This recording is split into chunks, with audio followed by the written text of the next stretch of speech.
My Christmases growing up were pretty traditional. I especially remember the anticipation. My siblings and I, along with the Moldavian foster child my parents brought home from a silent auction, we'd pore through the Sears Christmas wish book and the many medical supply catalogs sitting around the house, preparing our lists for Santa. We didn't mail our letters to Santa in those days because postal delivery was unreliable, what with the streets being overrun with packs of bloodthirsty feral cats. Instead, we would write our wish lists on the soles of our feet in lead-based ink, the idea being that our wishes would be absorbed into our bloodstream and enter our dreams, which Santa would then retrieve in our sleep. You had to be careful with the lead ink, though. If you began to feel nauseous, your wish list was probably too long, or as Father would say, if your list makes you woozy, it must be a doozy. You also had to be careful with penmanship.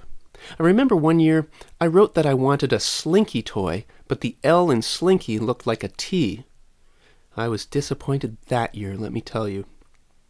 While we were getting excited for the big day, my parents would be preparing to make Christmas just right. It must have been particularly hard on my mom, who not only had to care for us children and meet the strict dietary needs of the Moldavian foster child, but also worked part-time as a bonsai tree certifier. But Mom was always in good cheer as she bustled hither and yon, and hither again. I especially remember the Christmas baking. The tourtières, the tarts, the torts, the truffles and treacle, the treats and tripe. It was tremendous. Truly. While she baked, we children would sneak bites of suet and pester her to be allowed to sprinkle the cardamom pods on the cookies. Mom would playfully tell us to behave ourselves, or the evil elf Diddley Squat would follow Santa into our home, empty our stockings, and refill them with used Happy Meal toys. We would squeal with delight and subliminal terror. Christmas Eve, the whole family would gather for carols and the traditional lighting of the Visa bills. Outside, the air would be filled with the sound of church bells and feral cats. Before long, there'd be a knock on the door.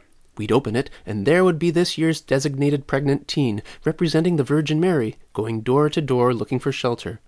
We'd all shout, "No room!" slam the door in her face, and go about our business. Oh, what fun! In the night, we'd lie awake hoping to hear Santa's distinctive melancholy wailing, but of course, we'd fall asleep before we heard anything, because of the sedatives. Christmas morning, we'd all run downstairs, being careful to step over the leg traps that had been set out in the night to ensure no peeking. And then we'd tear open our presents, delighted in each gift that Santa had brought, the obstetric equipment, the Moldavian dictionary, the Ronco Vegematic. Christmas dinner would consist of whatever the authorities had allowed through the blockade. Often we had to share a turkey with our neighbors, but that was okay, because we always had plenty of salad and a wide variety of vinaigrettes, which is why it's always important at Christmas time to count your many dressings. Later we would participate in the ritual shunning of the animals, symbolic of the fact that the beasts at the manger really came up short in terms of gifts for the Christ child. Then there'd be the Christmas juggling and the Greco-Roman wrestling long into the evening. Of course, not everyone enjoys the same Christmas traditions. But whatever your tradition, may you celebrate it with joy. Merry Christmas, or as they say in Moldavia, Crăciun Fericit.